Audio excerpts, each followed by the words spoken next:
Hey everybody, welcome, to another Deep Fat Fried. Is this your Stevie character? How's it going there, Paul? Are you Stevie? I can neither confirm nor deny my identity at this present moment, sir. What is your What's your name? What is your skill at the forge?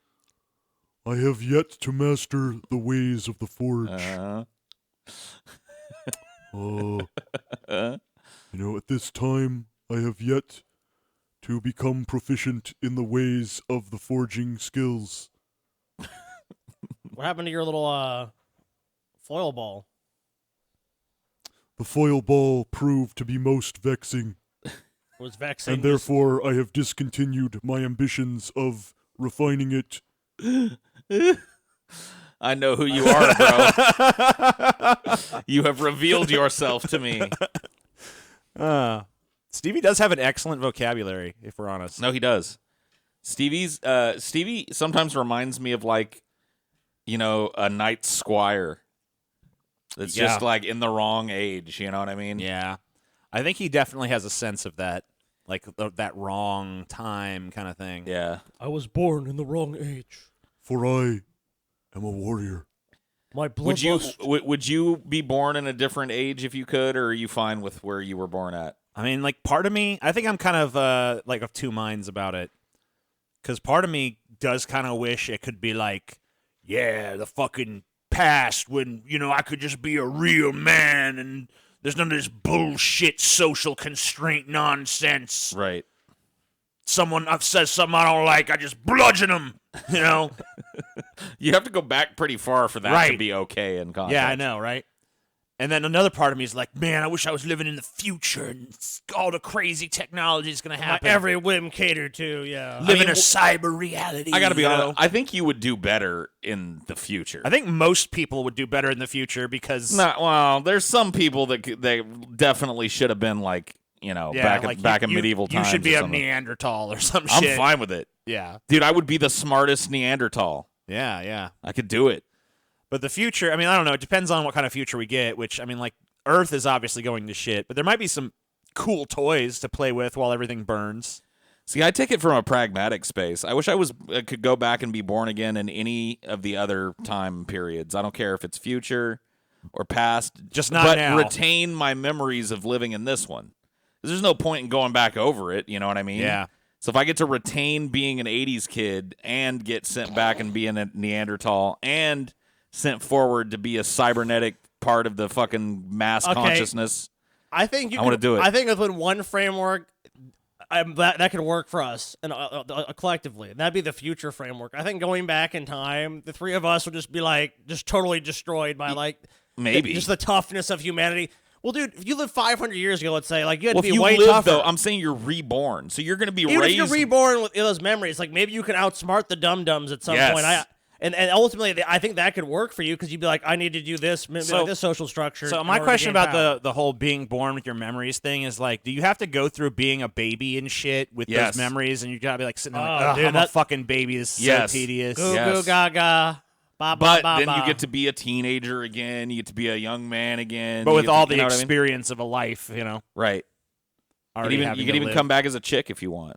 Yeah, you can try it out. Try it out. I see where Paul's going with this, dude. I'm just saying. See what happens, man. But you know what? If we're in the future, we can have that simulated reality, Paul. You can put your brain in a machine. I want to see that too. I want to have the real deal, and then I want to go see the simulated. You're gonna be able to go back and be like a 17-year-old attractive peasant girl in the little medieval village. A busty and shit. one, yes. Oh yeah, you'll be busty. You look the busty wench. Spilling out of my dude? bodice But all the you'll time. also be able to be a badass too if you want that. Yeah. Maybe that time you'll be like, I'm weak and someone has to help me, and am I gonna be raped or what's gonna happen? Another time might be a cool way to live. You can be the badass chick and you just fucking kill the goblin or whatever the fucking lecherous dude. I could try it out both ways. That's what the future could potentially hold. I don't think Scotty understands what a microphone does, dude.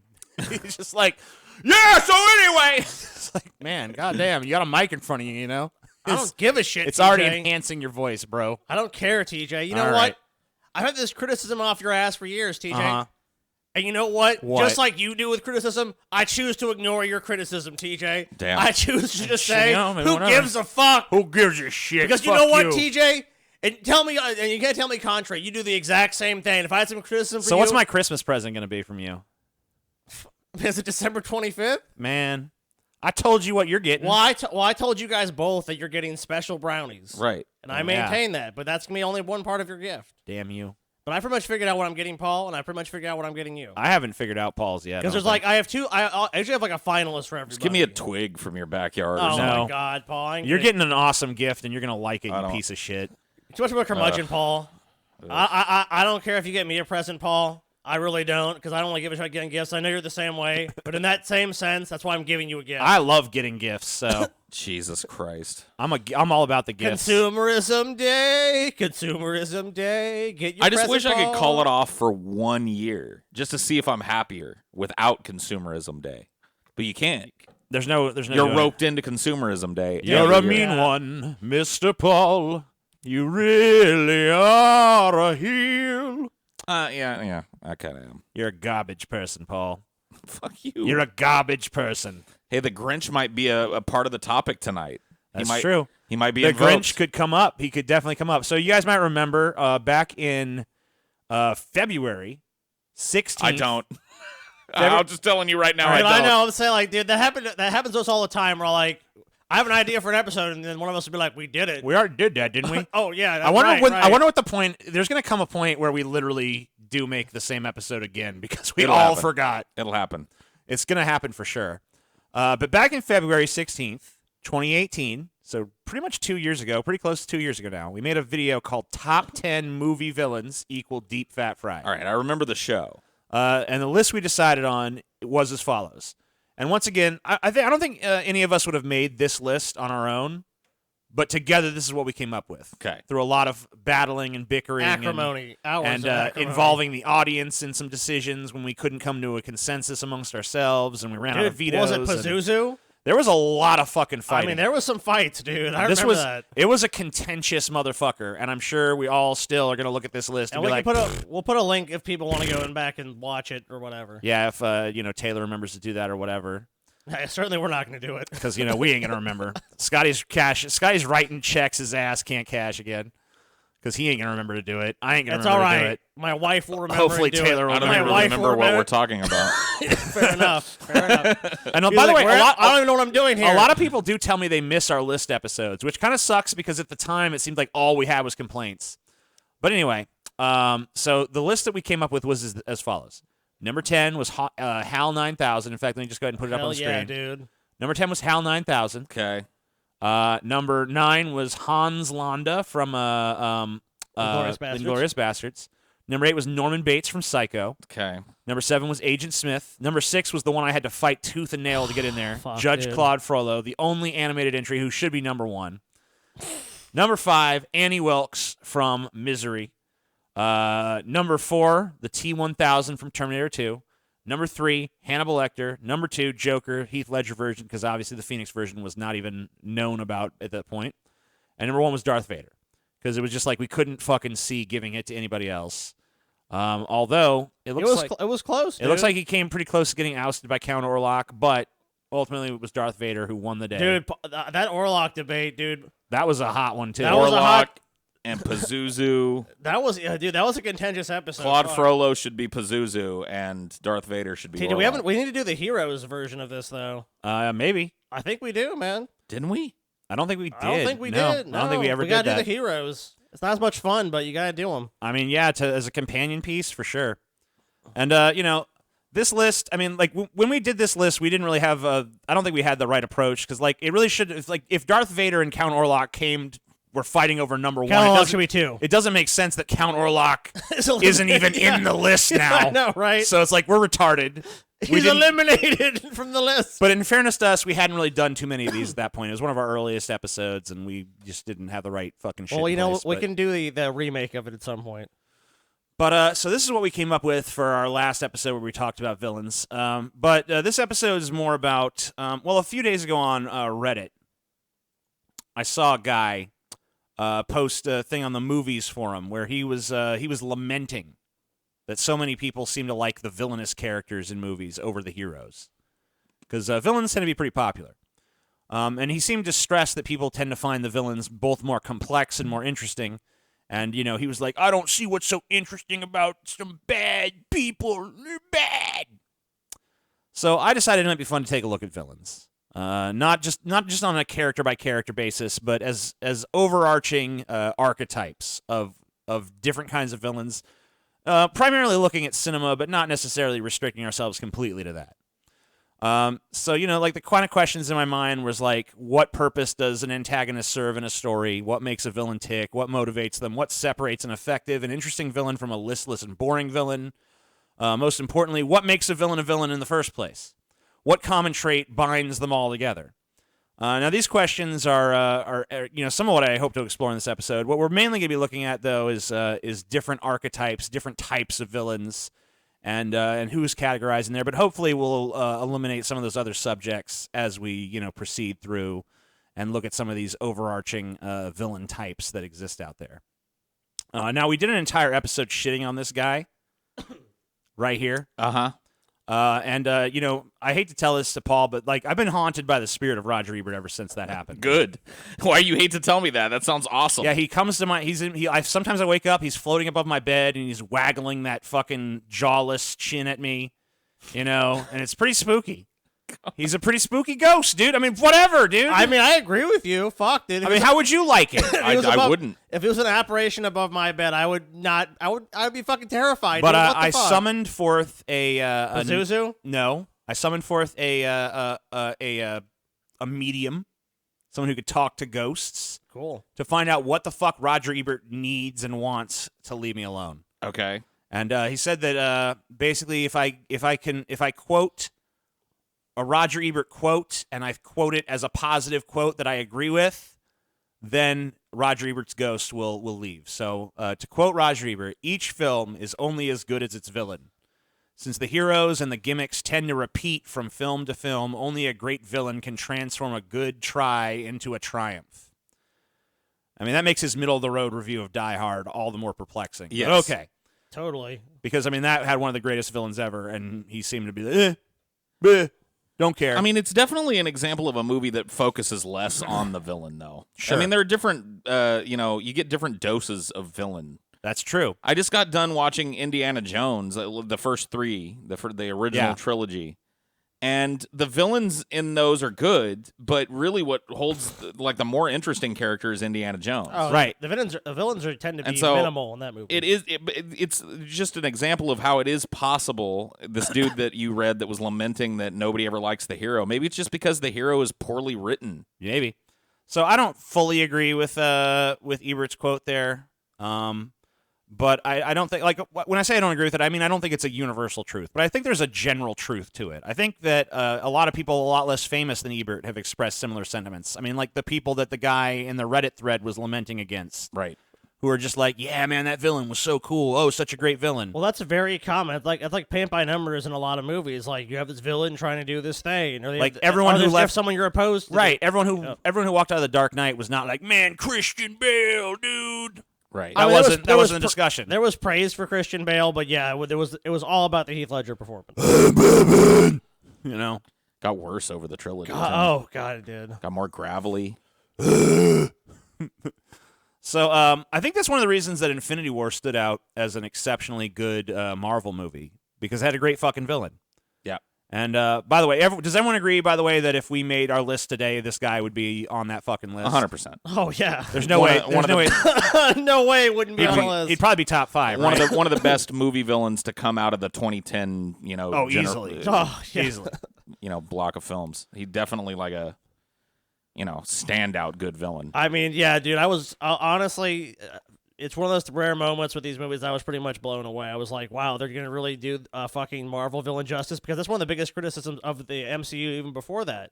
Was like, oh, they have never had any really shitty great villains. Yeah, the villains kind of suck. And this movie really treats him kind of as the main character of the film too, which is definitely a neat approach. And it gives you a lot. I mean, like I kind of felt like. You know, it was great to have that much character development put into a villainous character in the Marvel universe, where you typically, Like they got a lot of Snidely Whiplash kind of villains. We'll get into that though.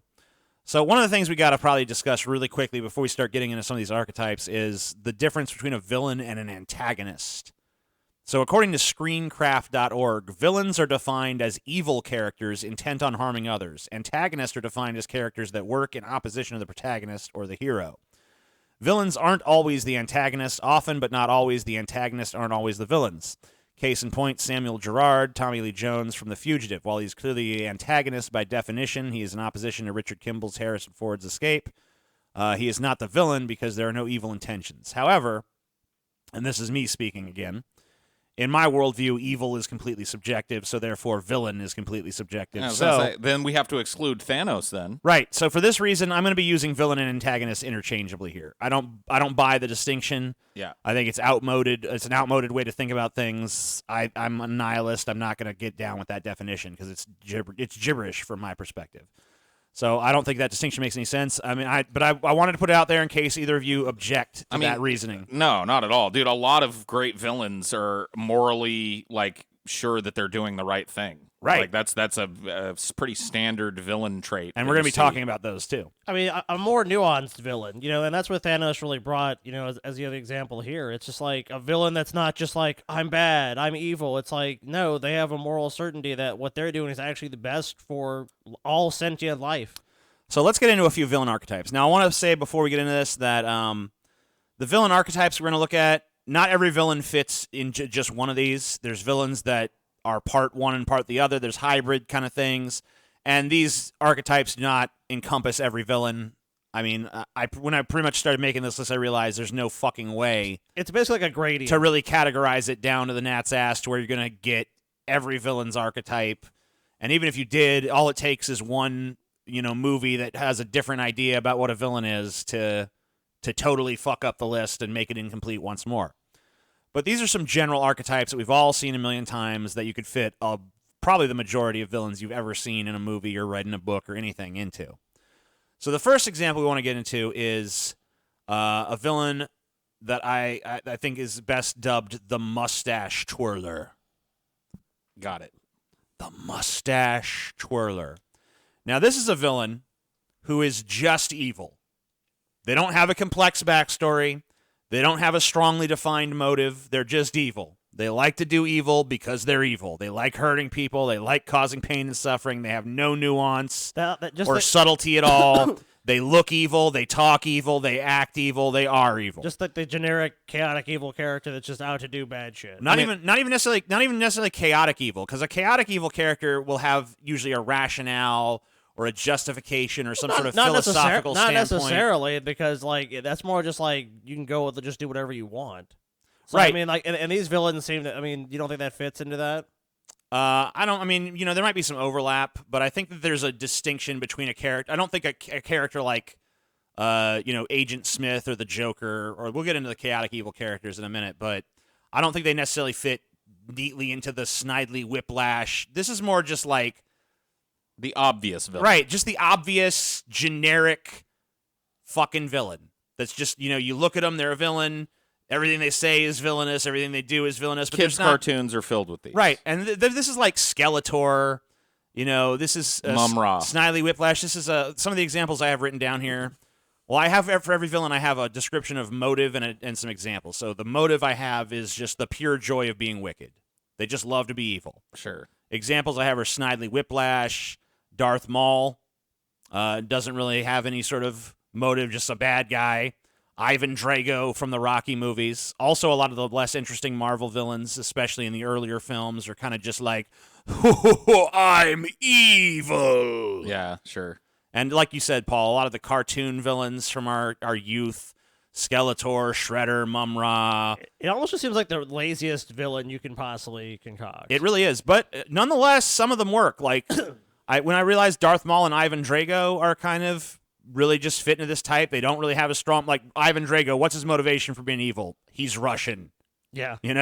Darth Maul, he's a Sith. That's all you need. He's just bad. It's also kind of why I disagree with Roger Ebert's kind of blanket statement about that we opened with, because this type of villain is exceedingly good at being where he needs to be, but not being in the way of a much better developed protagonist. Right. So, So I mean, like Rocky, what do you even think- Drago works because he's just a big muscly fucking punch machine. You know Right. what I mean? Yeah, exactly. he's just some beast for Rocky to. He's like dragon. He's I mean, summoned he's the fucking- dragon for the knight to slay. He's the imposing fucking badass that's like, But how could he possibly win? That only works because we care so much about Rocky. Right. And it kind of it helps to not really take too much attention away from the hero. And as long as you have a cool design for this kind of villain, they can really work. Now, obviously, for certain types of stories, you don't want this kind of villain. There's definitely stories where this kind of villain would fall totally flat. Like if you're watching like, you know, a gangster movie or something and the crime boss is just a Snidely Whiplash, you're going to be like, this is the stupidest fucking gangster there's movie no I've ever way. seen. You know, you want a nuanced character there. You know, there's plenty of fucking examples of, you know, where you want some sort of philosophical villain or a villain that has a pragmatic rationale or something, but these villains don't have that. Dude, not to bring it back into the fucking conversation again, but having just watched it, it's kind of stuck there. Pretty much all of the villains in the Indiana Jones original trilogy, I would classify as mustache twirlers by this definition. Yeah, they have no real strong motives. I want the arc because I want the power. I want Mola Ram was just like, I'm going to bring back the cult. Tell me one thing about Mola Ram. You know what I mean? He rips people's hearts out. Yeah. I think that they're best when the villains are kind of like in the background. Like the villain can still have a prominent role, but it's more like no one really. It's like you said, it's just to demonstrate they're evil. They're evil. and The then evil billionaire guy and fucking, The Last Crusade just wants the cup. I Yep. just want eternal life, and I'm going to do anything I got to do to get it. I'll lie, I'll cheat, I'll steal, I'll murder my way to it.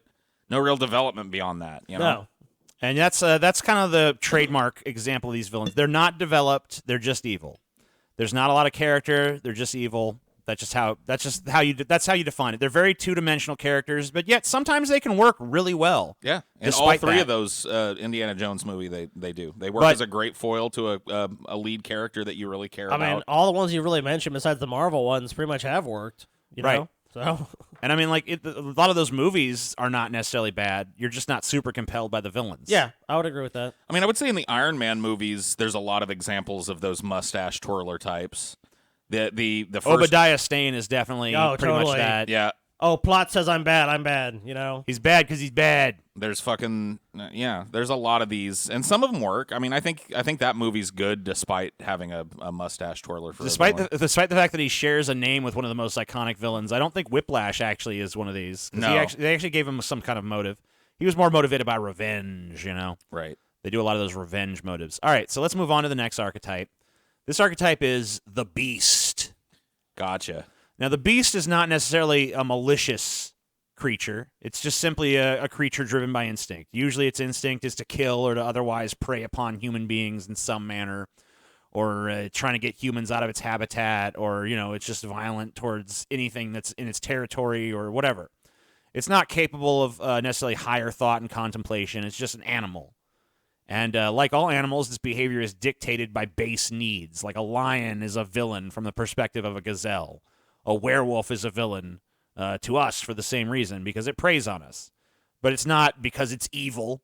It's not, sitting there nefariously cackling about it. It's just, hey, you're fucking food to me, or you're an obstruction. Yeah, or- I'm the apex predator. You're weaker. I'm gonna kill you and eat you. Right. So the motives of this tend to be kill humans for food, or simply as pests to be eradicated from one's territory. Examples of this is the Wolfman, obviously in his transformed state. Sure. Although I don't know, dude. Like with werewolves, I think there might be a little more complexity at play. Sure. Because not- they do it's have a- a human side, right. too. And it's aware of what it's doing in the wolf side. It's just so there's like a But when the wolf takes over, they do give in to baser animal instinct. sure, but sometimes it's revealed that they as a person have those fucking desires anyway, and it's pleasing to them Yeah, in like some ways that- to be able like, to let like go. they have to give in. Well, there's a to baser, that. more animalistic side to the human brain, for sure. Of course. That just gets unleashed there. But not all these monsters necessarily have a human side. Another example of something that would fall in this category would be like the Blob, Sure. who's just a mindless, consuming Dude, the thing, beast. The Thing, possibly. dude. Yeah, I I guess. put possibly the Thing because we really don't know what sort of internal intelligence the Thing has. Because I mean, it does seem to have situational awareness of some, Isn't the same to be said for the Blob too, though? I mean, we just look at it and we assume it has no fucking sentience or idea what it's doing, but it did get here and start consuming us. Maybe it's part of a plan that we. Yes, I mean, like sometimes it's kind of debatable, like how much instinct is there, but like a lot of movie monsters, like we just don't. It's know ambiguous, necessarily. of course. Yeah. It's kind of an ambiguity thing. The xenomorphs from Aliens, just killing machines. Obviously some cleverness, but nothing to demonstrate that they have like higher intelligence necessarily. Except for the Queen. The Queen, maybe. The bugs from Starship Troopers. Oh fuck, dude. Except for the brain bug. That's the one that has some intelligence, but man, it's all the lava bugs though. You gotta remember the that. lava bug. They're the fucking real stars of that movie. But most movie monsters, when you get down to it, are just the beast. Not necessarily evil, but just set by their nature against us. The beast. So I mean, like what these kind of villains tend to work best in movies where it's usually like most of these movies when you look at it, it's like it kind of to set people against each other. I mean, zombies kind of fit into this category too. Sure. Where it's just like they're down to that base consuming instinct. I'd say this is the one you actually get the most empathy for the monsters, though. You know what I mean? Like the wolf, like you can't contain because they're not it. evil. Yeah, exactly. They're not necessarily evil. It's like what kind of role of agency do they have? And the more agency you have, obviously, the more you're gonna be held responsible. Whereas like their agency here is seen as very limited. Right, and I mean they're just following their own nature and stuff, and plus, they kind of these kind of creatures tend to set humans against each other. Usually, these movies have like a human villain. Yeah, the who's humans are so like, afraid of the threat that they turn on each other. Yeah, who's like reacting in the most extreme and doesn't without understanding and just acting in ignorant ways and proposing solutions that are more monstrous than anything the monster is doing and stuff like that. Or it's just about overwhelming the humanity. And plus, we just love monsters. I mean, of course. Wasn't it kind of ham-fisted, though? You see that a lot of the times, too. It's like humanity is really its own worst enemy. It's not this outside force that we're so afraid of. It's actually us. But, I mean, it may be a kind of belabored point at this time. But, like, I don't know. There's still – I think it rings pretty true. I mean, there's a lot of relatability to these, especially when it's some kind of transformed human. Right. Because all of these types of movies, from the werewolf to the zombie, kind of imply that we all have this in us. That's kind of the scary part of it. Is that we all are, at some level of functionality, just animals that'll rip each other apart. If you strip away the functionality, the higher functions of a human being, and strip them down to their instincts, they're a dangerous creature. Well, and the kind of like, I guess the lack of humility we have for our conscious minds, we're like, oh, our conscious mind is our mind, and that's what's in control. But it's like, really, that's not the truth. It's it's kind of an illusion people have, like, I'm in control of me, and I guess it makes you question how much control you have over what you do. Right. So the next villain I want to look at is the ultimate evil. I love these villains. The ultimate evil. This is usually some sort of ancient, nearly all-powerful evil force that usually they kind of once ruled, or they rule in a different dimension or something of that nature. And they're trying to come back, or they're trying to come here for the first time, and the hero is the only one that can stop it. Really, these villains are kind of just mustache twirlers on steroids, but they kind of wrap them up and by super buffing them out and giving them sort of like this ancient backstory, like before man existed, there were the Dark Ones, and all this shit. Sure. And this is like really like the Lovecraftian stuff. Yeah, they're not well developed. They're not really. They don't need to be. They're barely characters, honestly. They're more of like forces. Dude, the eye of Sauron, you see more than the physical form here. That's not even without question. It's basically just an evil eye for the fucking 99% of the fucking films. So their motive is to plunge the lands into evil and darkness, because usually that's the fucking motivation. Mm-hmm. That somehow benefits them. Yeah, because they want to return the world to their control. Would you put the darkness from Legend? I did actually list that. Yeah. Did you? Oh, fuck it. I mean, he's not as powerful as the other two. I think he's way more well developed too. He is more of a character. he has a personality, unlike Sauron, who really is kind of just like a big bad, and Cthulhu, who's just this, incomprehensible being. The darkness has more of a human touch to him, but he definitely fits in this example because he's trying to he's trying to plunge the world into darkness, and he does succeed actually for a short time. And he is an ancient evil, and his powers are unimaginable and all that. He just stuff. hates everything that is humanity. Right. The light and the warmth and the, all of that shit. He wants it all to go away. Even though he seems to exhibit some of it himself. That makes him a more complicated character, though. Right. But yeah, I mean, this kind of villain is obviously the best for usually like a fantasy story where, you want to give the heroes something that just seems impossible to overcome. This is like the monolithic battle between good and evil, Yeah. and of course, as it always plays out, like good is always way outgunned. Dude, this is Zool. Yeah, Zool is another example of this. Yeah. Zool really does. Zool fits into the pattern.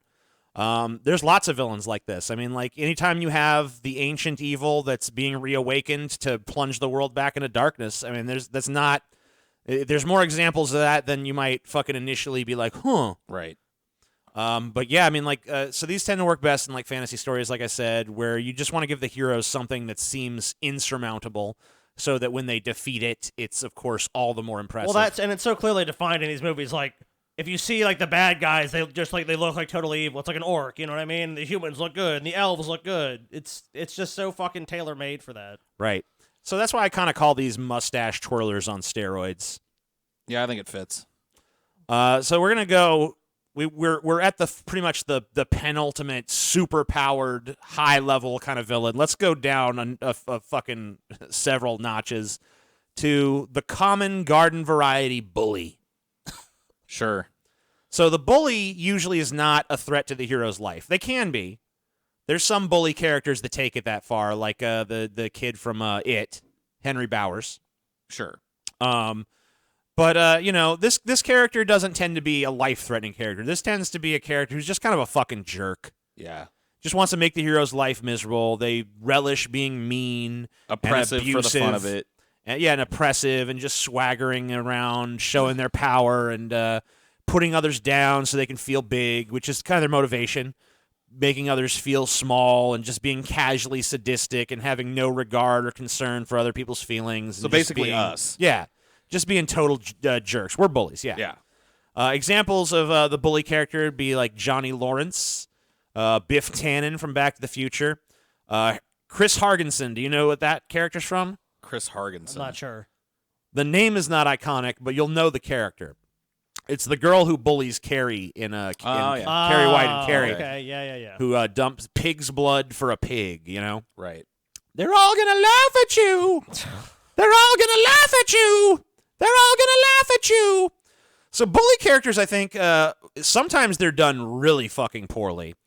And they tend to be a little underdeveloped in some of these. But I don't know. Which makes them kind of like low-grade mustache twirlers in their own right. Right. They're kind of almost like if the... But they're not all mustache twirlers. Not all some of them. No, some of them do get some development. Like Johnny Lawrence here, I think actually does get a little bit of development in the Karate Kid. Henry movie. Bowers as well. At least in Yeah. the books, you find out why he's so Right. mean. His father's abusive, and that tends to be the real life pattern of actual bullies. Sure. By the way, they tend to be people who are bullied themselves in their homes and stuff like that. And really, the guy that you have up on the screen here, Johnny or whatever. Yeah, his mentor is a right. bully to him. He's just kind of being bullied into being a bully. Right, and that tends to be what happens. What's unique is a lot of these villains Biff Tannen is never given like any. He's just Right. he's But just these a, villains- he's just a jerk. These villains, they can flip though. That's the difference between like a lot of these villains because they're a little more like like you said, a low grade villain. Like Johnny Lawrence at the end is like, you're all right, you know what I mean? Sometimes they also get. Well, that that's how you character defeat a bully, though. You don't defeat a bully necessarily by utterly destroying him like you would with Thanos or something. You have to get the bully to see it. But your I'm saying way. at that point, so it's kind of weird. So that they don't necessarily remain villains. Like you said, there's definitely a gradient where they can become like, oh, they're more friendly now. They're Like not Biff longer Tannen villains. in the Back to the Future movies, after he gets his ass kicked and realizes he ain't as hot shit as he thought. We see him in that iteration where he's way more chill and shit. Like, all right, yeah, I'll do he's it. more of like a bitch that's just there to like clean your car and he's like, yes sir, Mr. McFly. But it's clear he's really still an asshole Right. deep down inside. He just doesn't have the power to. But now exert. he doesn't have the power to exert it anymore and demonstrate how fucking, another more powerful he is and complex stuff. than it looks kind of fucking archetype, because once again, just like with the Beast, it's kind of calling to all of it, because There's a bully in we're everybody. all maybe not all, but most Most of people us, have engaged in some form of fucking bullying at some point, Yeah. whether they realized it or not, and whether they were motivated by something that was out of their control or not. And we've all probably been bullied before. Oh, of course. We've all had bullies, and we've all been bullies. And, I don't know if everyone's taken it to the extent these characters do, but it's a good archetype. And, obviously... Because it's relatable. This character incredibly tends to work relatable. better in, coming-of-age stories, because a lot of bullying happens at that age, but not necessarily. It happens in a lot of movies. Like you'll have movies where it's like there'll be a competition. You know what I mean? Yeah, there can be workplace bullies. There can be, just bullies in life. The asshole. These don't tend to be What about- main villain characters, but usually they're kind of What a about secondary what villain. about Dexter with Dokes? You know what I mean? When they go Yeah. back and forth, where Dexter's obviously kind of the villain, but also But Dokes is kind of the bully too. yeah, so he's bullying him, even though it's like even though he actually is accurate with what he's saying. He obviously suspects that Dexter is involved in the killings. So absolutely. Isn't the difference between a bully and a mustache twirler on steroids just sphere of influence? Like if Biff had ultimate power, I mean we got to see him get closer Right. to that. yeah, I mean, you do see You know what I mean? that. Wouldn't he just be Sauron at that point? I mean, aren't they just kind of limited by their means more than anything? To some extent, sure. But I think bullies do tend to have slightly different motives than the mustache twirler, because the mustache twirler just delights in being evil. These guys are kind of just selfish. They're very self-centered. It's all about what they want and whatever it is out of life, and they're willing to fucking pretty much step on anyone to get it, and they're willing to.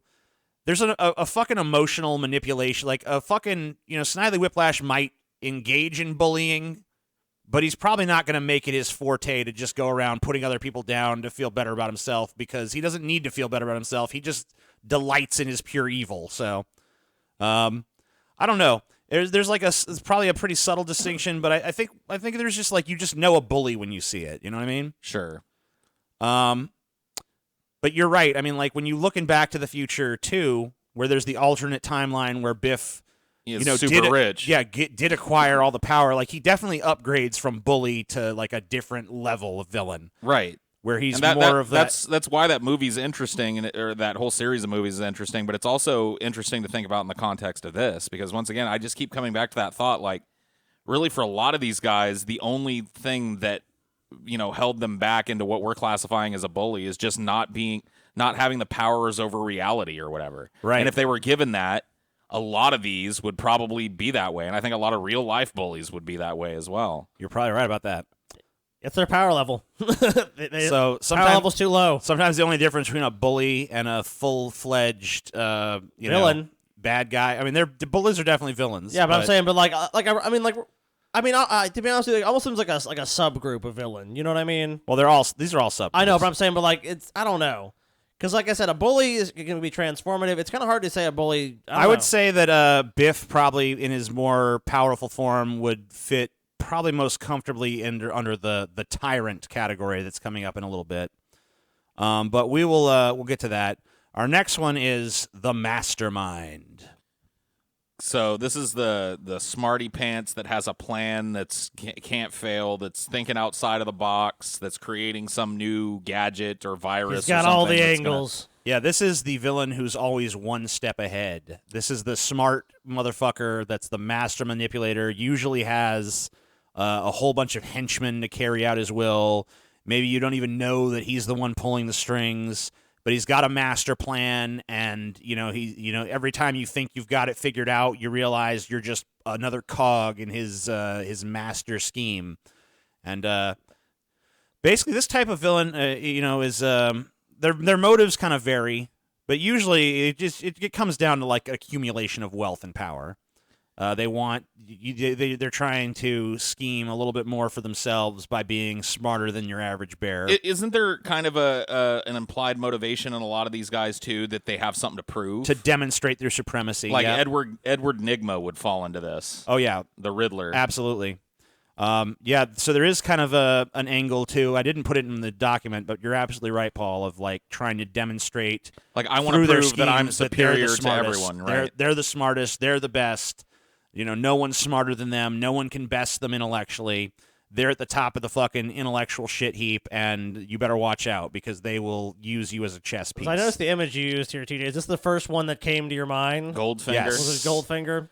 He was the first one to come to mind. So you, This is, I'm assuming you kind of like the more obvious masterminds. They're kind of out there, like, actively. Well, I have some examples of masterminds here. Kaiser Soze Yeah. is a mastermind, and he was not out there. He was a very subtle villain. He hid himself behind Yeah. an innocent facade. For those that maybe have not seen it, Kaiser Sose is from The Usual Suspects. Yeah, don't want to Great give away movie. too much, but you go check it out. You'll see what we mean. Auric Goldfinger, pictured here. Professor Moriarty from the most iterations of Sherlock Holmes. Yeah. Mastermind.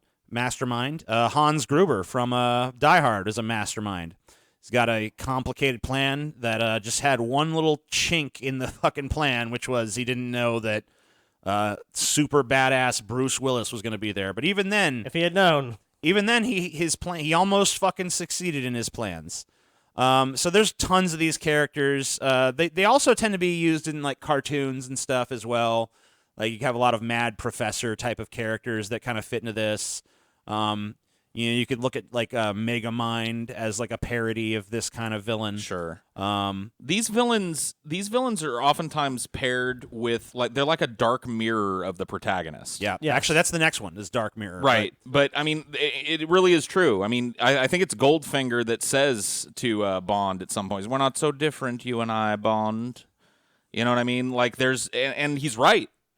The only difference between a James Bond, who I think you have to argue is equally as brilliant as these masterminds and coming up with schemes and plots and ways to get definitely. around things, equally as capable and manipulative, That's the way he survives. having access to equally unlimited funds, earned by his own talents. Absolutely. Well, let's just get into the next one then, because that's kind of what that's kind of what it's about. This is the Dark Mirror, and this Sure. is a character who is similar to the hero in many ways. Probably has a similar background. Probably has similar abilities. May even have similar sensibilities in some ways, but they have a different code of ethics that allow them to engage in actions that the hero would find despicable. So it's kind of like the ideological differences. Right, and their motives can kind of vary, and as Paul said a moment ago, Goldfinger could easily fit into this category as well. Because and not to take it back to that, but the only thing that is different about Goldfinger from James Bond is how he applies his intellect and Plus, his ability. he's fat. Yeah. Well, I mean, Well, yeah, he's not Sean Connery. Yeah. Motives of these villains vary, but usually their motives are a dark reflection of the hero's motives or the hero's deepest inner desires.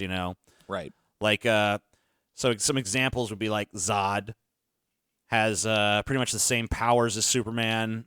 He's also an orphan of a dead planet. And at least in the new iteration, he's trying to bring Krypton back. Right. And obviously that's something that Superman or Kal-El wants in his heart as well. Pictured here is Ra's al Ghul or Ra's al Ghul, however you want to pronounce it, who was also a vigilante crime fighter, but just goes a little bit further with it and has a more of a when the decay of the city gets too much, we must destroy the city and purge it and fucking. Yeah, the phoenix will rise from the ashes. Bruce Wayne's like, hell no, I think I can save the city. And so they have a philosophical disagreement, but they're basically very similar characters and were once actually friends.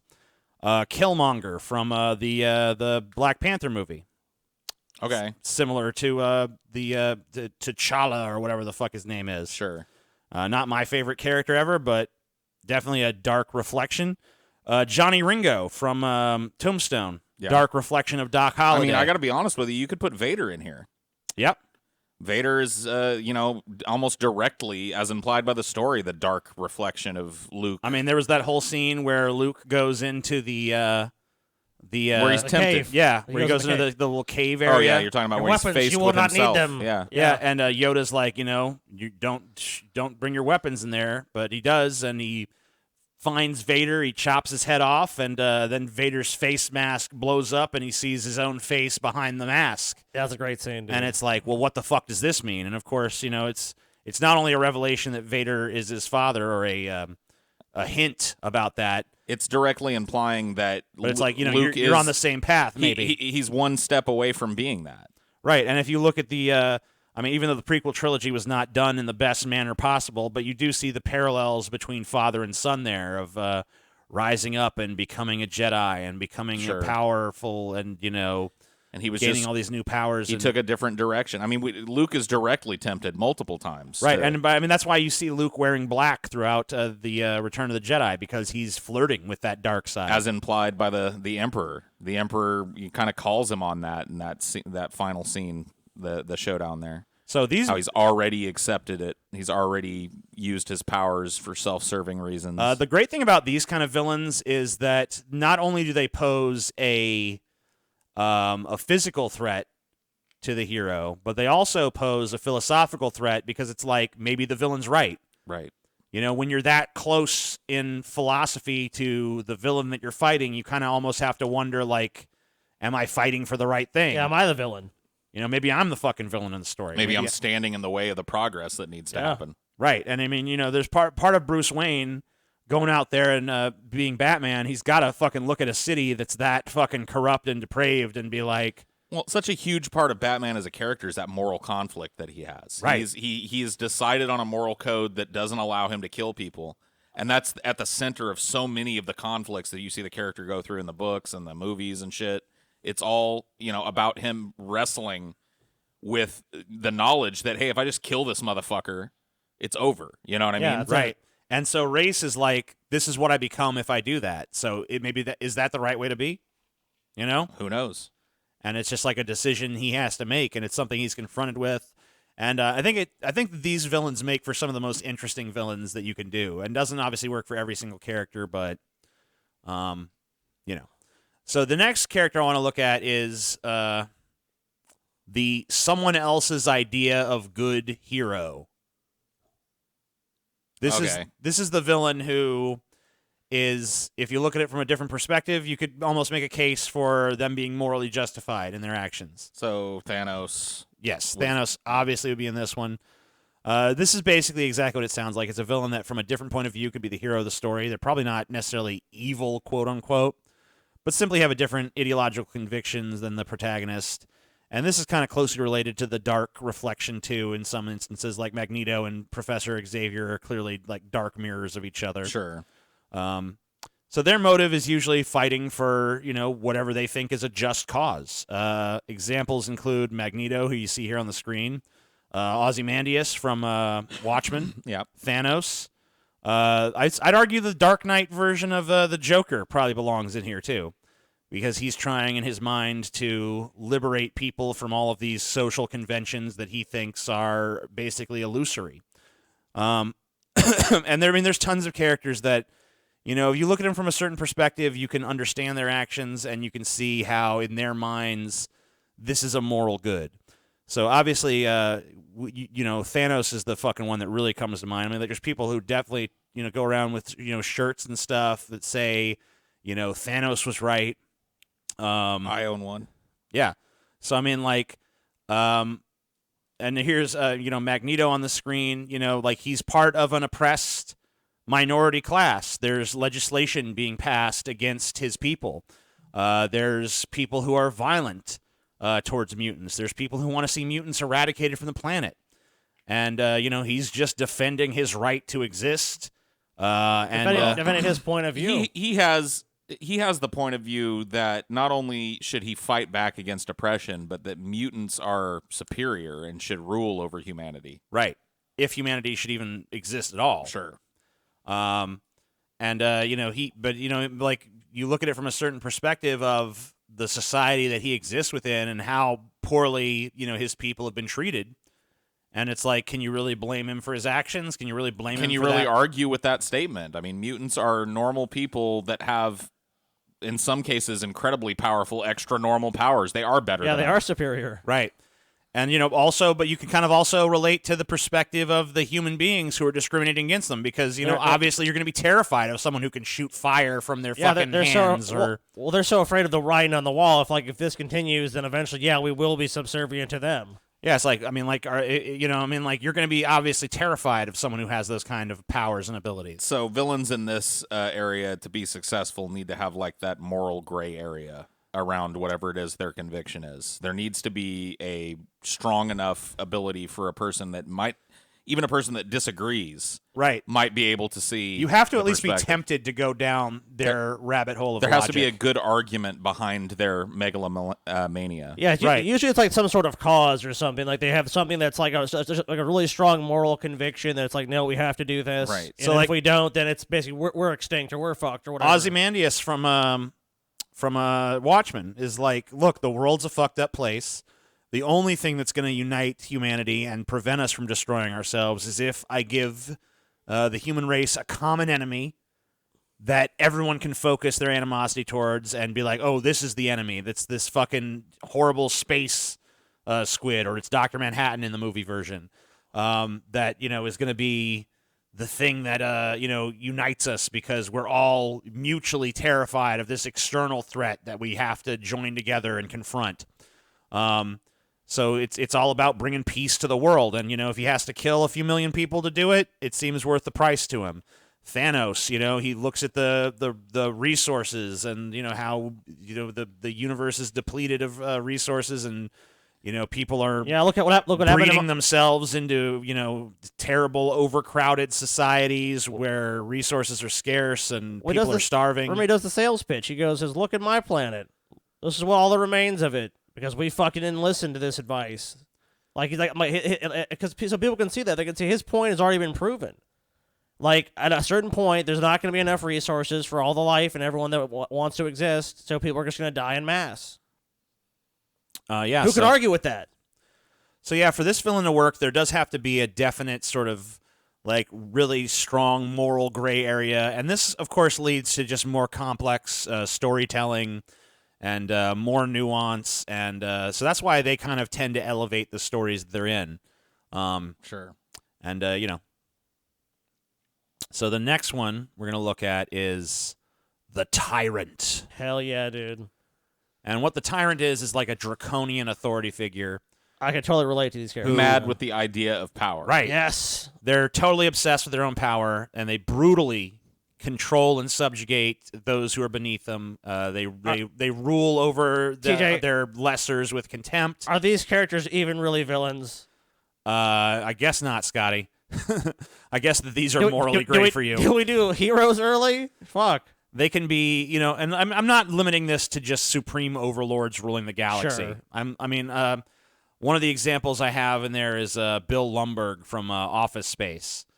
It's just people who are obsessed with their own power and, subject those under them to, basically rigid, inflexible control and, rule over their lessers with contempt and wickedry. So examples of this, obviously, Emperor Palpatine, Bill Lumbergh, the boss from Office Space. Every king in history. Pretty much. Xerxes, I have on here. Yeah. Dolores Umbridge from the Harry Potter movies, I think, fits in this category. There's tons of characters that fit this because no one likes their asshole boss. No one really likes their asshole leader. No one likes being told what to do by some fucking dipshit. So it really kind of resonates. And it's really with easy to people. hate your boss if he looks like Emperor Palpatine. Oh, yeah. Just look at that guy. He doesn't look very likable. Yeah, he kind of looks like Hillary in a few years. There's elements of the bully in this archetype as well. Yeah, it's just the bully. Like I said, when Biff Tannen from Back to the Future gets power, this is the kind of archetype that he pretty much turns into. He turns into this, megalomaniacal, power-hungry control freak. Well, there's a cruelty element to it because, you could just be the despotic leader, but just be like, okay, just kill them, But like, there's like a torturous element to a lot of these villains. I mean, think about when Biff is confronted by Marty in Back to the Future 2, and Lorraine, I think, is the name of his Marty's mother and Biff's wife in that timeline. Yeah. She starts saying she's gonna leave and all that, and but eventually he fucking exerts his control over her, and he's like, I'm gonna cut off your kids and I'm going to fucking see to it that all this bad stuff happens to your kids if you don't stay with me. And she's like, all right, Biff, you win. I'll stay. Because that's what he's. It's all about control. It's all about, So this is kind of, a lot of times I think Paul's right. Bully plus power equals tyrant, basically. Sure. I mean, there's elements of the previous archetype in this as well, though, because Palpatine, who's on the screen now, started life as a politician, trying to work within the system with a set of ideals that clearly people believed in and were, you know what I mean? So Right. he's just another example of somebody taking their ideological goals to an extreme. But there's a little bit of, I can even empathize with Palpatine in some ways. Yeah, I mean, we don't really ever get too much of a window into what his larger motivations may be. We know what he does with power, which I guess you could make an argument that he establishes some kind of order in the galaxy. But it's kind of like, I don't know, those kind of Star Wars is not really great about exploring those sort of nuances and stuff. So you kind of have extrapolate some. You kind of you kind of have to given. fill in the blanks yourself. I mean, in order to be a super successful politician, you have to have people that agree with you, or at least agree with what you're espousing, right? Which might not actually be what he believes. But yeah, I mean, like I said, there's so many of these villains that you could easily kind of make a case. I mean, you could say Mastermind too, because I mean, he masterminds his way into power. I mean, you don't become the emperor of the galaxy by accident. As Senator Palpatine, he's definitely a mastermind. By the time he becomes emperor, I don't know if he's necessarily the mastermind archetype anymore. Because some of these villains do, but during the course of their development. To manage this entire empire, you would have to kind of remain a genius. Yep, and he obviously kept it together for a long time, so can't really fault him for that. So the next villain I want to talk about is the Criminal. The Criminal. Oh, yeah, Chico. This is my favorite type of criminal. Right here. This one's pretty basic. The bad guy is a criminal. Maybe they're a mob boss, or maybe they're a 2-bit thug, or maybe they're a thief, or whatever. Their motives are usually money, power, women. Yeah. So cool. The examples of this, Harry and Marv, actually, from the Home Alone movies, which, by the way, it's actually surprisingly rare for a 2-bit criminals to be the main villain in a movie. Other than Home Alone, I really struggled to think of like a time when like a burglar is the major villain in the movie, or some like petty thief. Right. There's just two guys trying to. Aladdin, he's a pickpocket. Yeah, I guess, but he's not the villain. Yeah, he is. Oh, he is? Yep. So Jafar is the hero? Yep. He's the one that's mad with power and fucking, you know what I mean? Like, it's Aladdin. Like how he used the genie for his self-serving shit. Oh, you're right. Wow. This could be that could be a film a film analysis. Yeah, dude. Aladdin is the fucking Aladdin's villain. the villain. Jafar is just trying to bring stability and order to the kingdom. Yep. Which is run by an incompetent doofus, so. Exactly. Jafar really couldn't do much worse. So Marcellus Wallace be an example of this type of villain. Al Swearingen from Deadwood.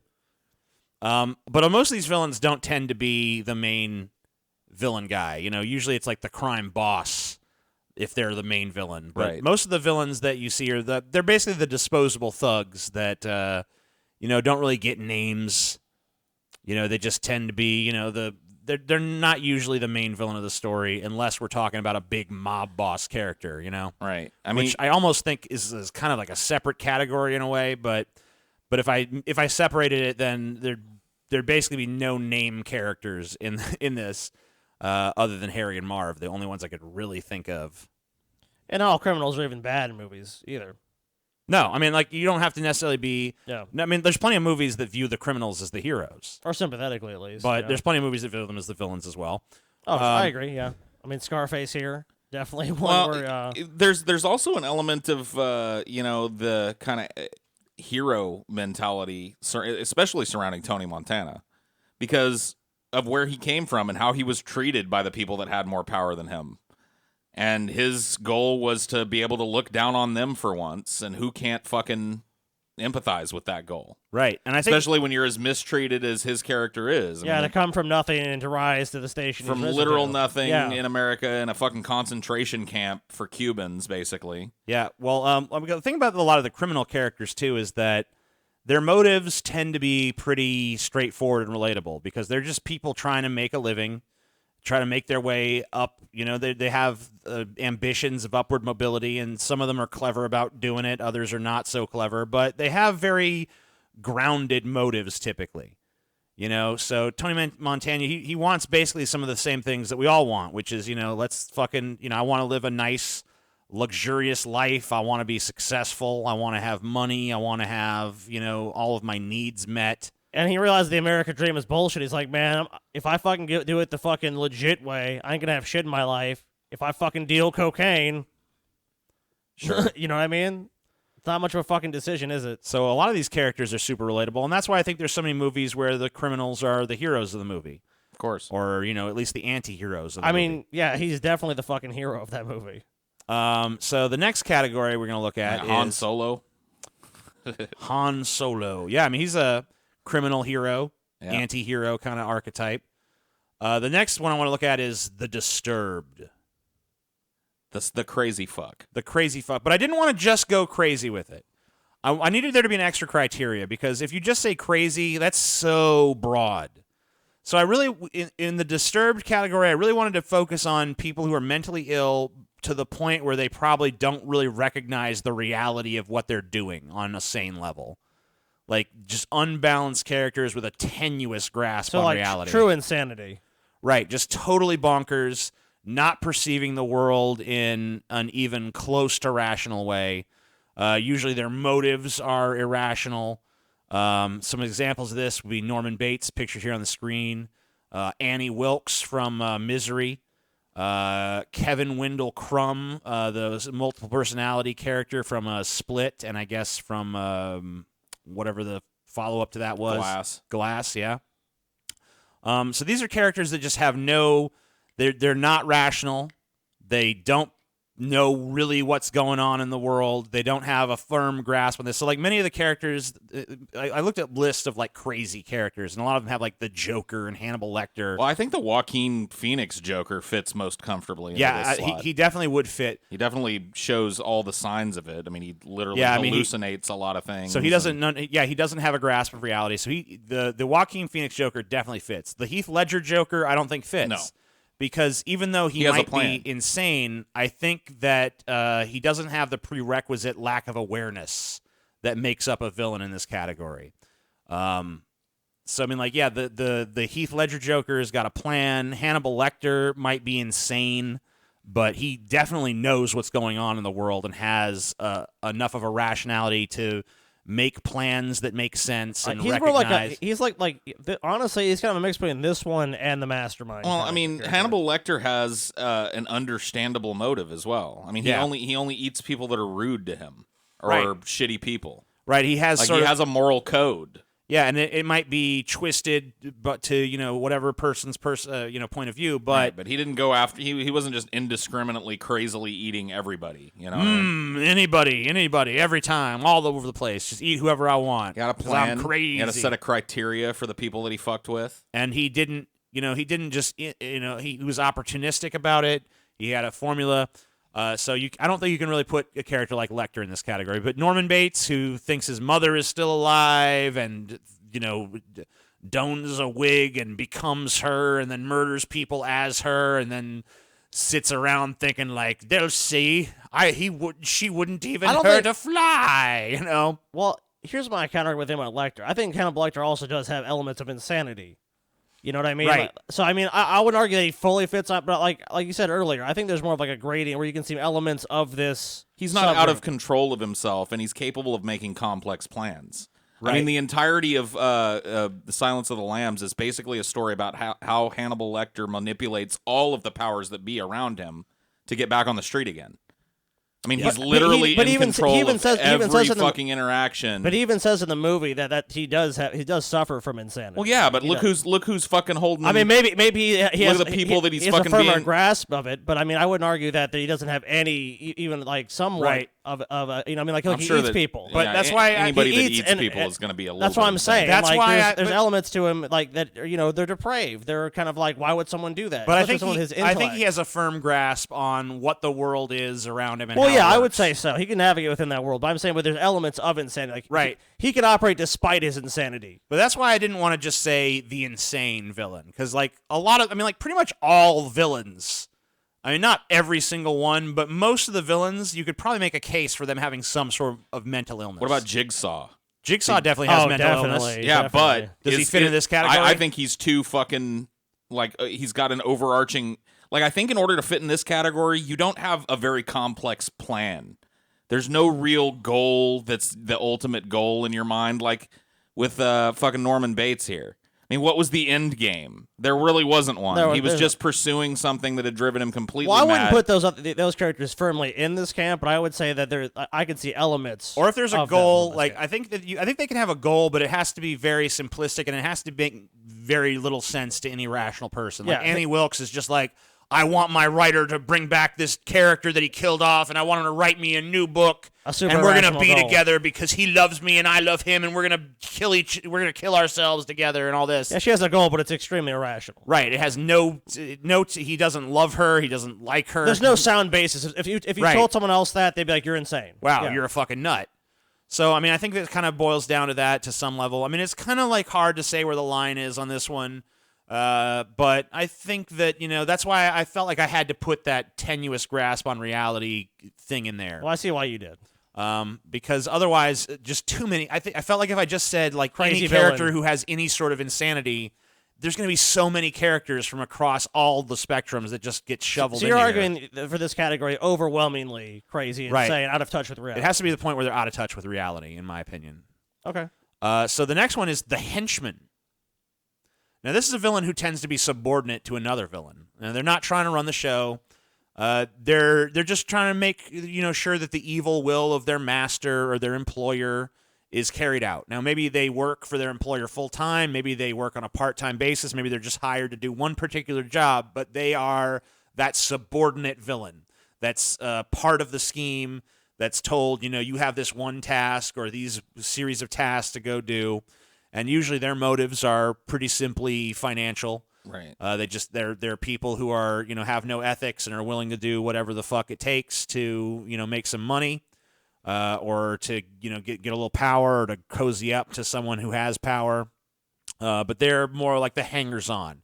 So you're not going to see a lot of main movie villains as henchmen. In fact, I don't think that there's a single example of that. But maybe there is. You need the henchman, though. I mean, you got to have someone. If you have the mastermind, you have to have someone to carry out his plans. Right. Now, there is one villain that I think arguably you could make a case for being a henchman that's sort of the main villain.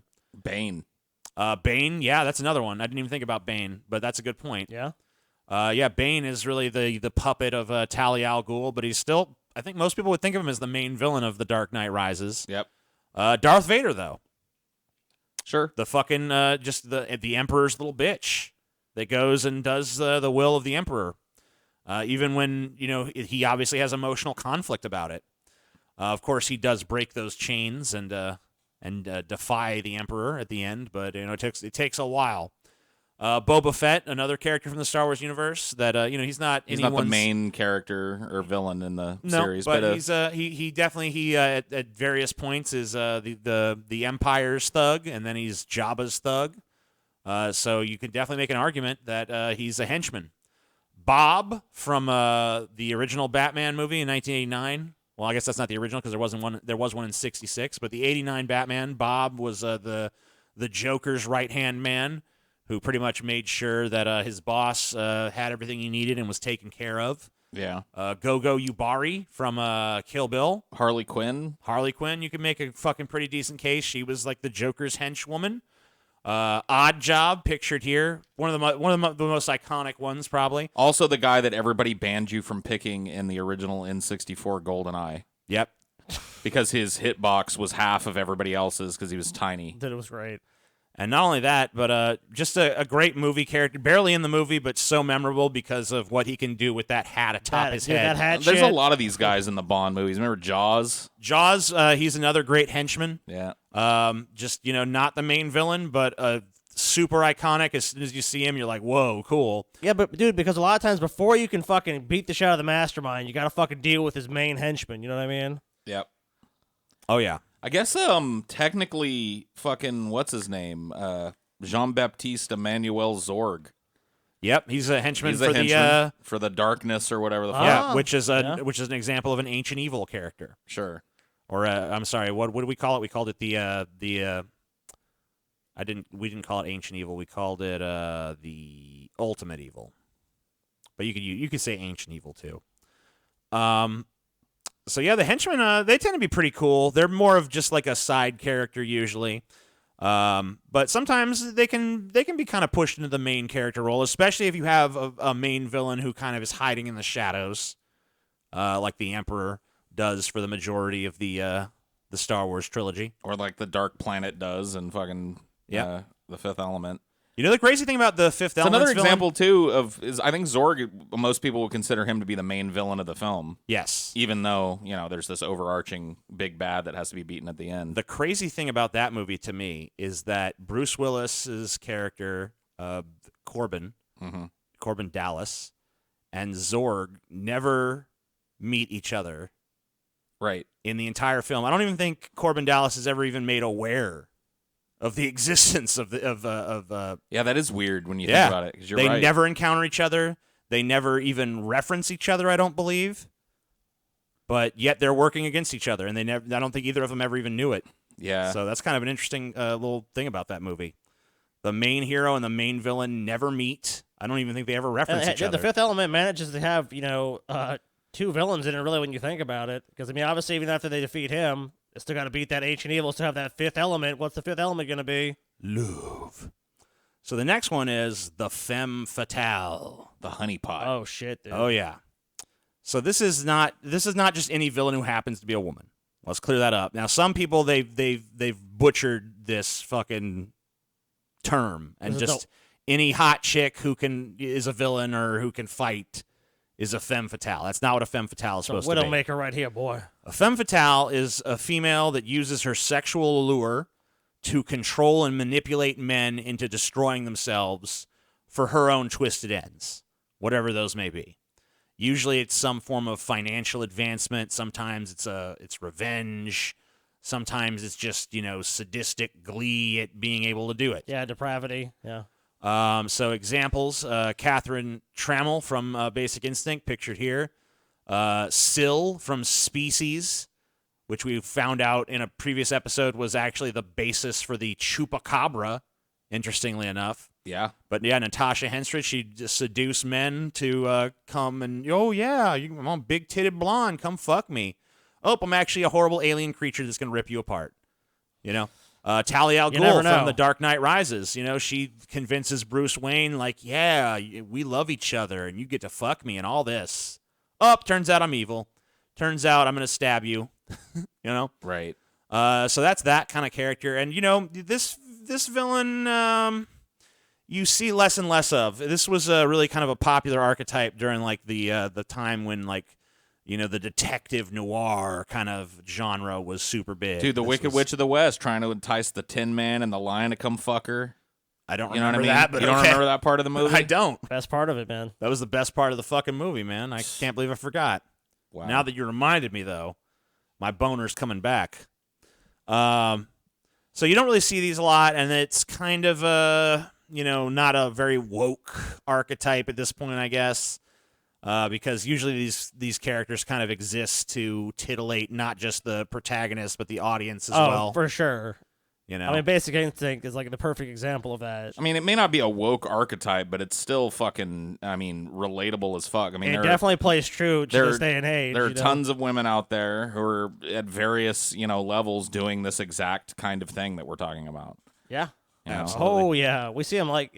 We live in the age of where you can do this basically the cam girl thing, the Twitch streamer thing, and this still happens. I mean, it might have evolved a little bit, but this kind of hustle is still going on in the world.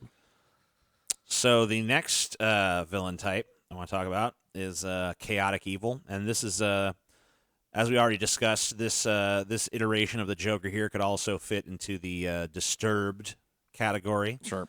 But definitely also a chaotic evil character. These evildoers are violently opposed to any limitations to their own personal freedom and often champion the downfall of society or morality as we know it. So their motives tend to be to sow the seeds of chaos and destruction. Anarchy! They seem to delight in breaking down the social order, which they view as an illusion and an obstruction to their personal freedom.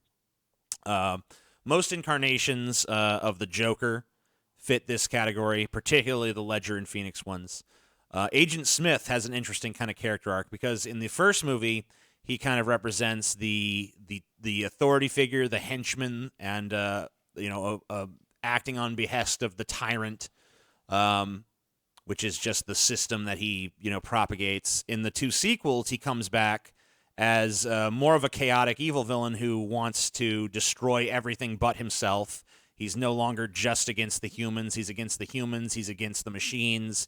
He wants to dominate the Matrix. He wants to dominate the real world. He wants to leave nothing but himself, there, which is a pretty cool motivation. I wish those movies were better. Alex from A Clockwork Orange obviously just delights in spreading chaos and destruction and criminality. Top Dollar, you know what that's from, Paul? Top Dollar. Who is Top Dollar? Do you remember who Top Dollar is? No. Do you remember who Top Dollar is, Scotty? Can't remember. He's the main villain from The Crow. Oh, yeah. fuck. He actually makes a speech that's in that movie that's kind of like the epitome of what this kind of archetype is about, where he kind of, even though his name is Top Dollar, he's kind of like, I'm paraphrasing, but he's like, money is amateur shit, chaos, destruction, fire, that's the fun stuff. He's a criminal that's, basically like, I don't give a fuck about material wealth and, all this stuff that's typically motivated criminals. I want to be something more than that. I want to reign destruction. He just wants to be free to do whatever the fuck he wants whenever he wants. Yeah, I want to break down society. I can't remember his name, but fucking Wesley Snipes in Demolition Man is this. Oh, yeah, Simon Phoenix, bro. There you go, yeah. Yeah. Simon Phoenix is another example. He's Just wants to wreak havoc. Yep. These villains are great, especially when you pit them up against like the lawful good kind of characters who really strongly believe in the foundations of society and the social order and are trying to preserve it. That's why Batman and the Joker are such an iconic, opposing forces, because Batman's trying desperately to restore order to a city that's like fallen into complete corruption, whereas the Joker is just trying to help it along to its fucking inevitable downfall. Kind of interesting that the Joker and Ra's al Ghul kind of have similar motivations where they're trying to, destroy the city, but for very, very different reasons. And in fact, I think if Heath Ledger had survived, you probably would have seen him in the third movie as Almost a sort of certainly. subordinate, or at least appearing subordinate in appearance character to the League of Shadows, because I'm sure he would have relished the opportunity to help them destroy the city. Getting into another Batman character. This is the fallen hero or the corrupted hero. This is the villain who was once a hero, but tragedy and misfortune have twisted them into the villain.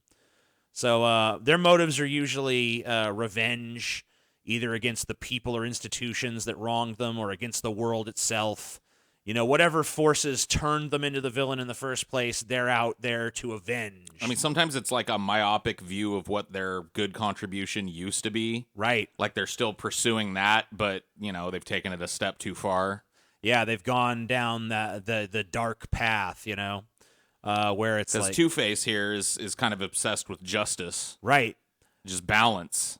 You know what I mean? He's taken his drive for justice as Harvey Dent into this idea that everything has to be decided, for it to be just. Everything has to be decided by chance.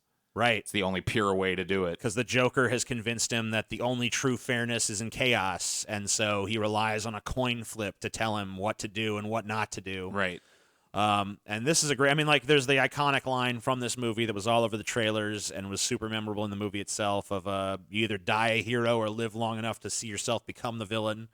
And of course, it was a prophetic statement about the downfall that he himself would eventually suffer here. Darth Vader, the character who was number 1 on our villains list, once again could be fit into this category because he is also a fallen hero. Used to be Anakin Skywalker, hero of the Clone Wars, hero of the fucking Republic, but now a twisted servant of the dark machinations of Palpatine. As horrible as her heel turn was, Daenerys Targaryen from Game of Thrones could be fit into this category. Yeah. She was a hero to the people and a liberator of slaves, and then she became a genocidal fucking lunatic. Walter White, the whole Breaking Bad series is about him turning from a responsible, conscientious Chemistry teacher and father who had respect for life into a, sociopathic, nihilistic, murderous fucking psychopath. But still thinking all the time that he's doing it for the right cause, doing it for the right reason. So there's also an element of the in the corrupted hero, there can also be an element of the the hero by from someone else's perspective kind of thing as well. Sure. And that's pretty much the entire list I have of villain archetypes. And does that encompass every villain? No, of course not. It'd be ridiculous, once again, to think that a comprehensive list could even exist. Even if it did, all it takes is one new type of villain to totally destroy the comprehensiveness of the list and create a new archetype that will probably be aped endlessly. Maybe you're going to get fucking accused of leaving out some villains, I'm sure I will. So maybe one of you guys already notices a conspicuous absence. No, I mean, this wasn't supposed to be a comprehensive list of every villain, though. We were talking more about just broader. But do you think I missed an archetype? I mean, I'm sure I did. I'm sure I missed you missed some. 17 different archetypes. But is there a type of villain that you were like, 17. hey, you forgot about this kind of villain? I can't come up with one. I mean, it seems pretty comprehensive, at least in a broad and general way. Yeah, and obviously someone in the comments will let me know if it's not. Oh, of course. So There's probably something you missed, but I mean, you're bound to miss something or leave something out of an episode. So we've been talking about good villains this whole time, not, morally good. I mean, like interesting, compelling, effective villains that really serve their story well. Yeah, memorable villains. Let's talk about some of the botched attempts at villains. Let's talk about some of the worst villains. They have two different lists here that they have some overlap, so we'll just skip whatever the overlap is. But here's some terrible movie villains. Oh, one of the best villains of all time, dude. Yeah, I don't agree with this one, honestly. Yeah, dude, I'm about to fucking say wrong. The only reason to watch this movie is this villain. Man Animal! I both agree with this list and with you guys. I think he is the only reason to watch this movie. But at the same time, he is still terrible. And he actually makes it entertaining. You know what I mean? Yeah. What are you asking from a villain here? That's true.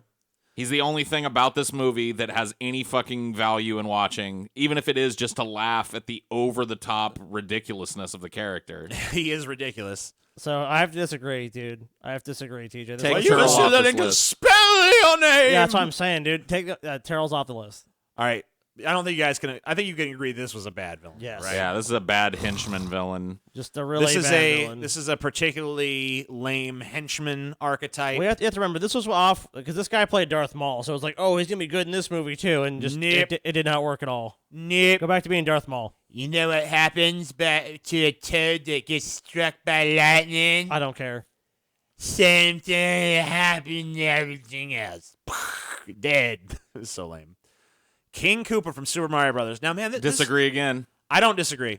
Because you know what? This performance, I really want it to be so over the top that it's fun, but it's just not. I don't know. I don't know. When we watched this movie, I kept wanting to really like the campiness and over the topness of Hopkins here. Not Hopkins. Hopkins, TJ. Dennis Hopper. Hopper.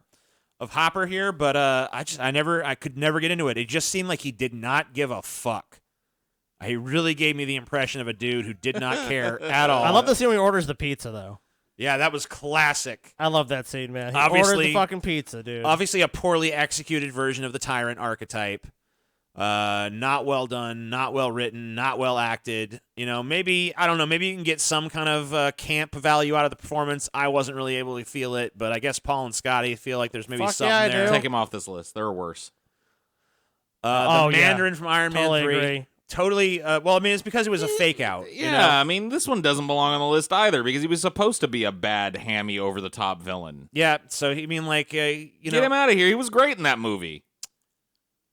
So this one I know was bad because I don't even remember him. Totally generic. Just totally generic villain. Not a memorable villain. Yeah. Get him off. They call him I'm an not get him off. Keep him on the list. They say he's basically one of the most underwhelming Bond villains ever conceived. I I don't agree. remember what the fuck this guy's plot was. I don't Oh, it was the either. water supply. It was the water supply. Right. It says right there. Totally boring villain. Not memorable. I would never if you'd show me this picture and said, "What's this from?" If you don't tell me, I'm going to shoot you in the head. I'd be dead. I remember this guy as the villain from the movie, but I don't really remember anything besides it was like, we're going to control the globe's water supply. Plants from The Happening. It made Mark Wahlberg talk to plans, so I don't know if I necessarily agree. There was something of a win there. Yeah. They just want to piss off all the Star Wars fanboys. General Grievous from Star Wars Revenge of the Sith, who is your classic mustache twirler. I know a lot of people out there be like, well, he was really developed in Clone Come Wars on, dude. or some they shit. just wanted but, a plausible character that could have 4 lightsabers. Come on. We all know it. But I agree with this list on this one. I thought he was lame as shit. I'm not intimidated by a character who's constantly coughing, first of all. You know what, TJ? You're just jealous he had a better cough than you. He did have a cool cough. It was a really wet cough. Oh, yes. Totally belongs. 100% belongs. Ass. This image just tells you everything you need to know. That's horrible. This is Venom, everybody. No, it's not. Get this fucking thing away from me, dude. Where's the sonic fucking boom when you need it? So, why did this fail? Pretty much 2 words, Topher Grace. Yeah, it's a really incomprehensible fucking performance. It's just a really bad, unbelievably bad casting choice. The character was shoehorned into the movie. Clearly, terrible performance. Sam Raimi did not give a fuck about Venom. Was really way more interested in the Sandman character for whatever fucking reason, and just shoehorned Venom in at the behest of the studio. And you can really tell. Like, because it just has all the trademarks of someone stomping their feet and being like, fine, I'll do Venom, I guess. And the lack of passion for the character totally comes through. And this is a terrible fucking villain. Count Dooku from Star Wars Attack of the Clones. it's kind of a shame. Yeah, I mean, And there were elements of Dooku that I kind of liked. I mean, are any of them But no. not related to Christopher Lee's No. gravitas No. as an actor? Fuck no. None of them are. Like, that's the only reason this character had anything going for him was because Christopher Lee, right? Yeah, great casting choice. Not a great script. Not a great character, though. Yeah. Laurel Hedare from Catwoman. Now, I don't know if you guys have even seen this movie. Yeah, she's like the makeup bitch, right? Yeah, she's developing a line of makeup that for some reason makes you invincible, but not really, because she gets her ass kicked, And it even makes though you she's ugly. wearing it. I remember it makes you ugly over time. Yeah, if too. you stop, if you stop stop. using it, you'll become ugly. But if you use it, you'll become super strong, even though that turns out not to be true because she gets totally fucked up even though she has it. So there's not even consistency. And she sucks. She's a terrible villain. I mean, it's a terrible movie. Everything about it's awful. I did not see this because I knew that it was ass. Yeah, just keep this away from me. Did anyone see this? No. No. All right. Dude, I see Lex Luthor with a bad toupee or whatever the fuck it is, dude. Fuck no, I don't want to watch this movie. This is not Lex Luthor. No, I don't know what the fuck this is. Lex Luthor is not this. This is like a fucking frat bro. So the Architect from The Matrix Reloaded and Matrix Revolutions. You know, I kind of like the Architect, but whatever. I mean, I'm not going to defend him. That's kind of how I feel about him. I mean, I didn't think he was that I remember bad. being disappointed that he was the big bad. I mean, it would have been cool if he was like an element of it, but I was underwhelmed by his presence and his reveal. And he made it a really one of the most pretentious movie speeches ever, but I kind of liked it because I like pretentious speeches. Deadpool from X-Men Origins Wolverine. Haven't seen this one either. So. Basically, I mean, like, you know, I don't know that people would really have a problem with this character as much if it wasn't Deadpool, because it's so far from what Deadpool is, you know, of course, supposed to be. He doesn't talk. You can see he has no mouth, even to speak. He kind of just feels like a puppet or a zombie, dude. He doesn't really feel like Deadpool, yeah. He has basically nothing to do with Deadpool. Yeah. I mean, it's you know, for one, by sewing the mouth of a character literally nicknamed the Merc with a mouth shut. Yeah. Yeah, they made him the Merc without a mouth, so how does that make sense? Anakin Skywalker from Star Wars Revenge. This guy really has a hate boner for these Star Wars prequels, which I can appreciate. It's like 3 or 4 villains from them sprinkled throughout. It's like, the list. them villains suck. I think Anakin Skywalker deserves to be a little higher up on the list than the General Grievous and Count Dooku. I thought he was a little bit better than that, but you know, I agree that it wasn't a great. I mean, the heel turn is way too quick. You know, some people try to actually make the argument with me that this was like a subtle transition. It's not at all. It's just like basically like, hey, I guess I'll be evil now. Now, here's the one I have to disagree with. Mr. Freeze from Batman and Robin. Fuck no, dude. I don't know why Arnold Schwarzenegger gets so much shit for this role. Obviously, it was way campy. Obviously, it was way over the top. Chill Obviously, out. his performance is terrible. But I mean, like, wasn't that kind of the fucking point? I mean, they were trying to make him like they were trying to go back to the 60s Adam West style, which is a bad decision. But I mean, like, I don't know, man. I can't help but be entertained by this fucking performance. Dude, I remember fucking Mr. Freeze more than anything else from Batman and Robin. So How could yeah, you but not? that's not saying a lot. That's a forgettable movie. It's a just- forgettable. I don't know if it's that forgettable. There's a lot of shit in that movie that sticks with me just from how bad it is, but how bat it is.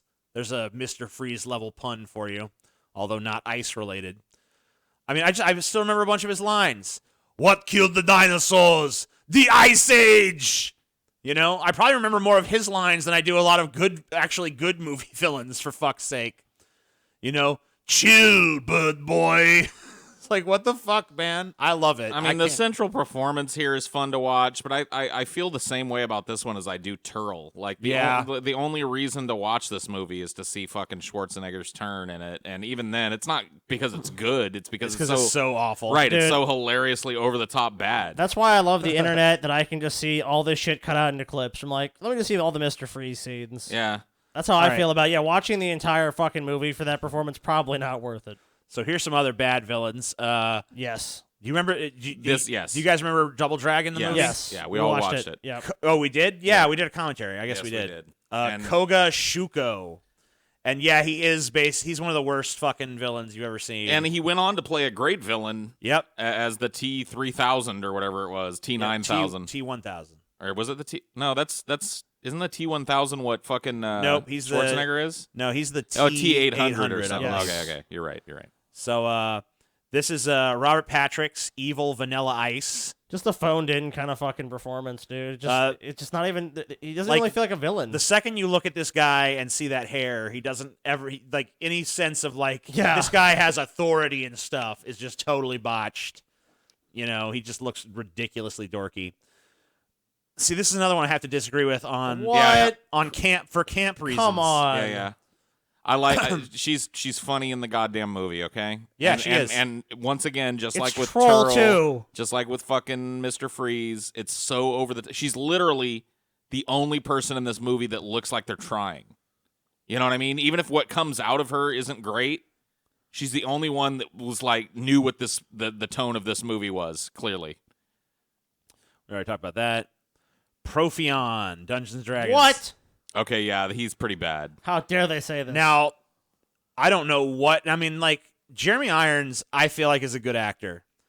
I feel like he's done a lot of really cool It's roles. just like Christopher Lee with Dooku. They didn't give him it's a horrible role. anything to work with. I just here. don't understand why he went 10 billion miles over the top in this movie. I guess that was just the direction he was given. Maybe he felt like bipolar, dude. He was so down, he had to be in this movie. He'd sign a contract or whatever. So he's like, I'm just gonna be as over the top as possible. And don't forget his henchman over there, old Blue Lips, who also is I a knew hilariously bad villain. In that fact, you would say that, TJ. there's literally a scene in that movie. Do we watch that one as a commentary too? I think we did. We have, yeah.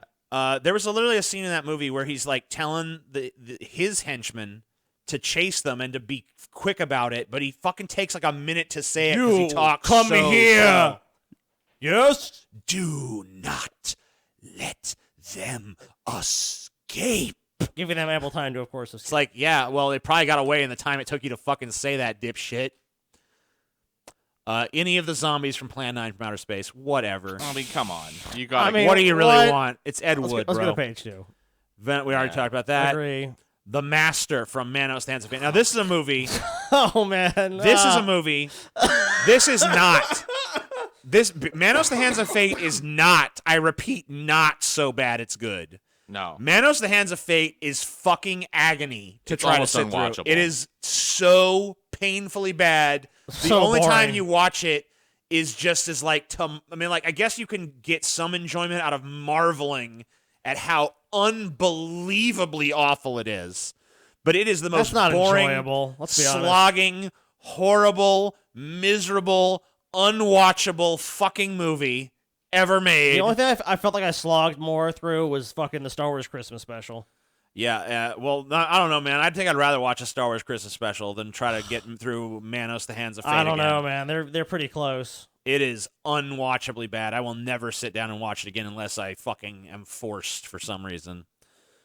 We already talked about Turtle. We talked about Mr. Freeze.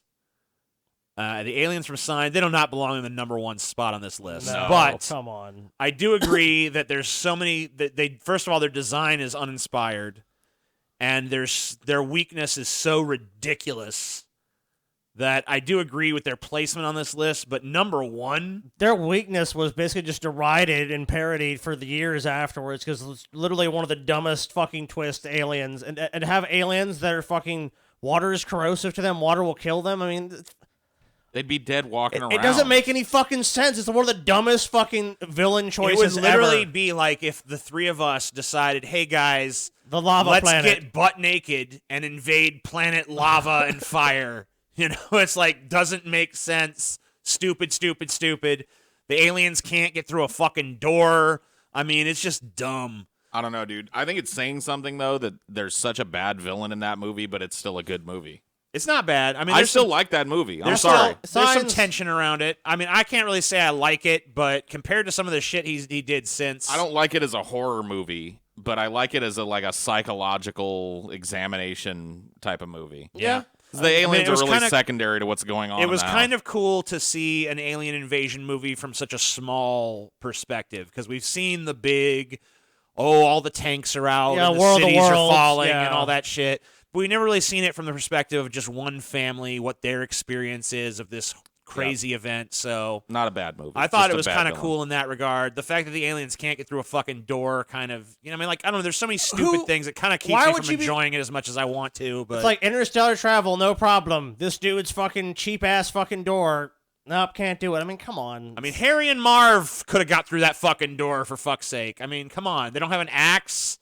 You know, they don't have a fucking laser. They don't have nothing. They're so dumb they come to a planet that that most of it contains shit that's deadly to them. I mean, they're not smart They aliens. got no weapons. Here's what I don't understand about the movie Signs, too. I'm going to get off on a Signs tangent. Okay. So at one point in the movie, the alien reaches under a door, and, Mel Gibson chops his fingers off. Yeah. So obviously it's vulnerable to conventional weapons. Mm-hmm. So how the fuck is it that the aliens are not just being shot? Like just pump it full of fucking lead. Get a Dude. fucking shotgun, blow its fucking head off. You don't even need water. Just shoot the fucking thing. Yeah, it is kind of not really explained how they overcame all our conventional weaponry and shit. I guess maybe if they invaded in enough numbers to where they could just overrun us, maybe that was it. Yeah, Or maybe they weren't invading at all. maybe they're just there. Maybe they're fucking space tourists, dude. Yeah, maybe they were just looking at it like we look at a wildlife preserve or something. Ooh, humans. Cool. I have no idea, but it was pretty dumb. So that's our thing on villains. I think we looked at a bunch of archetypes. We looked at some of the villains that worked, some of the villains that didn't work. Hopefully we came to some kind of different appreciation or understanding of villains and stuff. I would have liked to get more into what villains mean to movies overall, but maybe that's for another time. I guess Sounds so. good. So thank you guys for watching. See you next time, and have a good one. Bye.